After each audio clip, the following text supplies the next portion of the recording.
Merci Père Sylvain. Bonjour à chacun. Comme le Père Sylvain l'a indiqué, j'ai répondu à l'appel du Christ en prenant la fonction d'économe diocésain début septembre 2019, donc il y a 2 mois, et découvre ainsi depuis les réalités du diocèse et de ses paroisses. Alors je tiens à souligner que je travaille évidemment pour Sylvain, pour Lucien, prêtre aîné, pour Myriam, pour Frédéric ou Pascal, mais avant tout pour Jésus-Christ. Et je tiens à souligner qu'il en est de même lorsque nous donnons à son Église. C'est l'Église du Christ et on n'a pas à juger de Sylvain, de Frédéric, de Pascal. Alors les slides présentés reprennent précisément les valeurs des données fiscales du diocèse, pour tout le diocèse de Belley-Ars, qui regroupe les paroisses, les mouvements et les services qu'ils composent.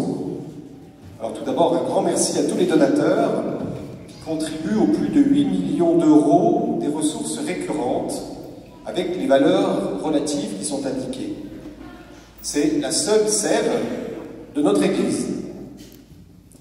Côté dépenses, on note évidemment un gros poste de dépenses achats qui implique de travailler les synergies et la mutualisation des dépenses, comme cela a déjà été fait partiellement pour l'électricité, avec sur ce contrat-là un gain de 20 à 30 kg annuels qui prouve que ça marche. C'est l'un des leviers d'action. Les autres, si vous regardez autour de l'arbre, c'est l'effectif. Alors évidemment, on peut jouer sur l'effectif des salariés, c'est ce que font les entreprises. On peut jouer sur l'effectif des prêtres et des religieux, et oui, et le niveau des investissements réalisés.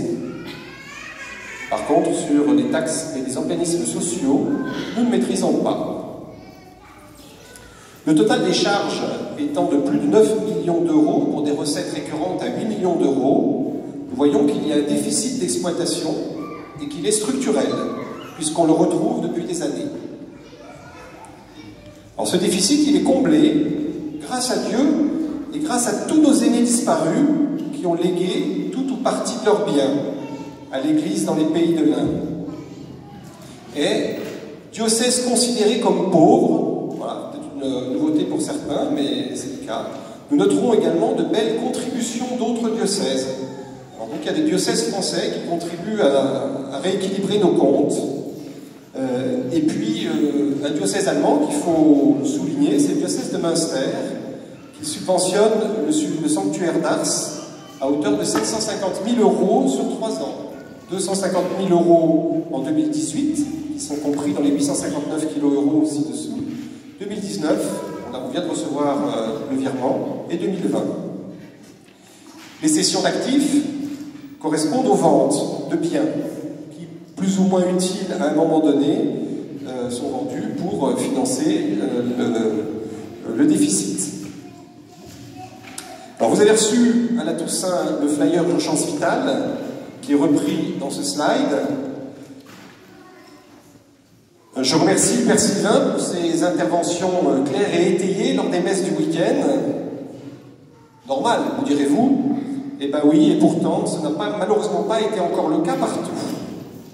Pour vous indiquer l'état du compteur, il est maintenant à 634 040 euros d'écart pour retrouver le niveau moyen du denier, qui est à peu près de 2 millions. Voilà, donc en une semaine, ça a déjà bien bougé. Merci et bravo à tout le monde, et il faut continuer tous ensemble. Alors les chrétiens ont parfois un petit peu de mal à parler d'argent et de dons. On connaît bien Matthieu chapitre 6, verset 3. Pour toi, par contre, que ta main gauche ignore ce que fait ta main droite quand elle donne. Certes. Mais il y a aussi plein d'autres passages qui parlent d'argent et de dons. De la dîme, le Père Sylvain l'avait rappelé, qui était 10% des revenus des Israélites qui étaient dus au temple, jusqu'à la très belle prière multiséculaire des Proverbes au chapitre 30, qui situe la véritable bénédiction divine dans un juste rapport au bien matériel, mais plus encore à celui qui en est à l'origine. J'implore de toi 2 choses.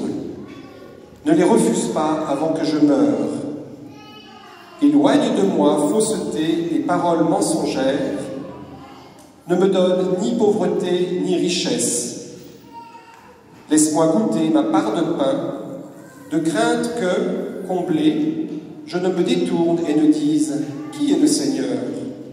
Ou encore, qu'indigent, je ne vole et ne profane le nom de mon Dieu.